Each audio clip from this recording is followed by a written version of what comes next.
Hello gamers, Mugluck here, and we are starting the next episode of I Tried, where I try a DPS build that I do not main for a few hours to see how it feels, is the grass greener on the other side, and how easy was it to learn. Today, we have got the pure condition damage Druid. Now, Druid, for a very long time, for those that don't know the history, was purely a support build. Later on, they added the ability for it to provide alacrity, and later on, they provided the ability for it to do DPS. Now, it is possibly the only alacrity provider in the game that does not have a good DPS alac option. And the short version of that, for why that is here. There's the alacrity, there's the damage.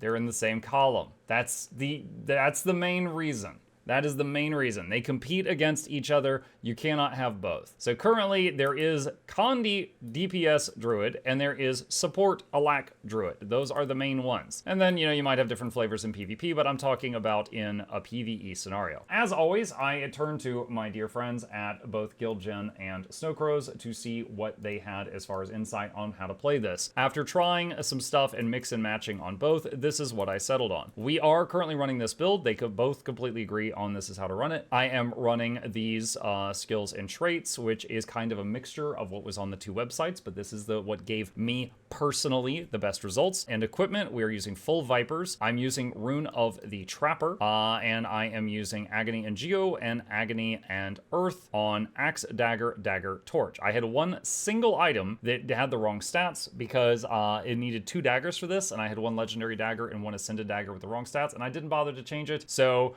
we're probably going to be demonstrating like 1 or 2% less damage than what is the damage that you would actually get if you played this build with full ascended everything Viper. But everything else is full Viper and Relic of the Fractal. Relic of the Fractal. There it is right there. So how does this build work? So in general, the important stuff to know is down here. This is all mainly flat stat bonuses. But down here, we've got every time you inflict a disable or an immobilize on an enemy, you will put bleeding on them. Here is every time you go in or out of astral form, your condition damage and duration are increased by 10%. That's for 10 seconds, which means you want to, if possible, go in or out of astral form every 10 seconds, just to keep that buff up. And the last thing is your astral skills will do damage. Most notably, your 5 will pulse burning multiple times, your 3 will do immobilize, and because of this, the immobilize is a bleed. Now, because immobilizes are bleeds, that means that if you do an immobilize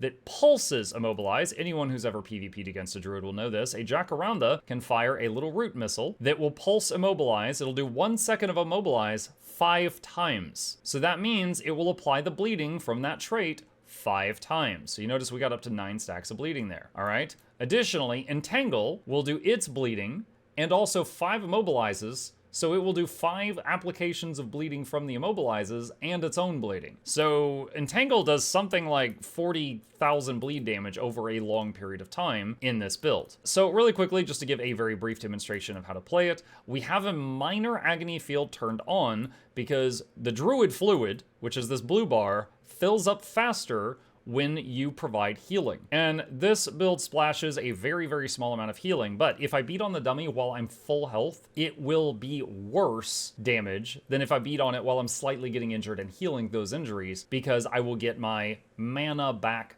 faster. I just realized I did not actually put Condis on the Golem. So let's do remove current Golem, spawn a Golem, average, additional options, add conditions to it, and just slap all of it.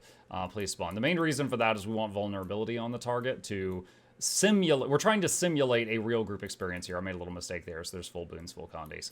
Okay, so sharpening stone and dodge in there and go astral so that we get that buff up right away. Entangle and use our other utilities because they hit really hard. And I'm not doing the perfect order of these skills, but I am trying to just constantly have something queued up, which 9 times out of 10 is decent for a noob. And get you all this. Get that bonfire down as soon as it's up. Bonfire is a very strong skill. And yeah, there we go. So last attempt I was doing like 26k. This time we're well over 30. So do that and that. Okay, we're like 32, 33k now. That is an accurate example of what I was trying to show. Okay, so now I am going to leave combat here just by respawning the golem. So that is the basics of how to play it. Essentially, going in and out of Celestial Avatar as soon as it's up, you go in, you use the 5, 2, and 3, maybe use the 2 a second time, and then leave immediately. Do not stay in it the whole time. That way, your remaining druid fluids are not drained out. That way, you can get back into the form as quickly as possible. If you're new to druid, you can only enter astral form when the bar is completely full. The other skills here are all damage. This is poison, this is bleeding immobilized, which is more bleeding and some weakness. This is bleeding, and this is bleeding and bleeding and bleeding and bleeding and bleeding and bleeding. If you need utility, you can take one of these off, maybe the Glyph of Alignment or the Viper's Nest. You can remove one of these skills for a couple of options that would be quite popular depending on the situation. Glyph of Equality can give your entire group stability, and it's instant, just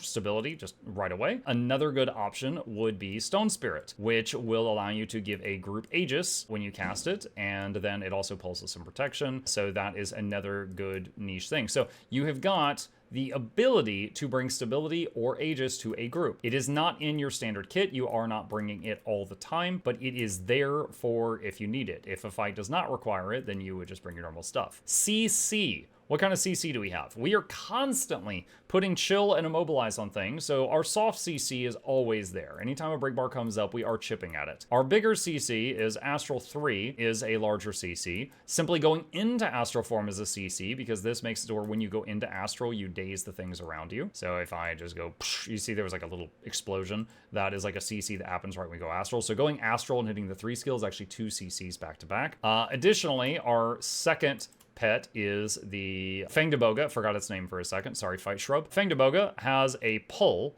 and I'm just going to fire it at the air. It does a Scorpion Get Over Here type move with its tongue, and that move is 150 CC. Now, there are pets that have more CC than this, but this one, while you're waiting for the ability to go back to your Jacaranda, this does a lot of Condi damage. So this is a CC pet that does an adequate amount of CC and does a lot of Condi damage, and then you just get back to your Jacaranda as quickly as possible because it has the, crazy F2 that procs the bleeding trait 5 times. That is the main stuff. Some of the guides prefer to use We Heal as 1 to get boons onto your pet. In a standard group scenario, most boons hit 5 people. You receive if your healer pulses out Might or Quickness or Alacrity or whatever, it hits 5 targets. And if everyone is in range, it will prioritize healers over pets.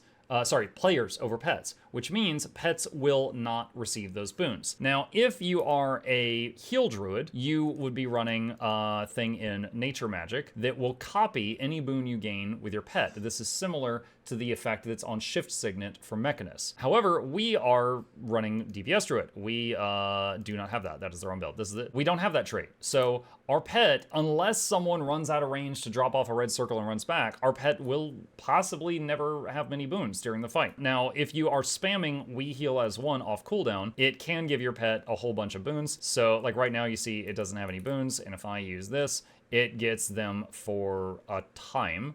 And most notably, the Might lasts a decent amount of time, but you can do that to copy your boons with a lesser duration to the pet and copy its boons with a lesser duration to you. Heal Spring is a nice option as well, because if you ever get in an oh crap situation and it's due to conditions, this not only cures conditions off of you, it cures them off the whole area around you. So this is a really nice option as well. I ended up using this one for my stuff today, and there was a couple moments where I got spooked. I think it was in Harvest Temple, and I ended up using this, but then there were other strikes that I never used my heal skill at all because the healers were doing a good job.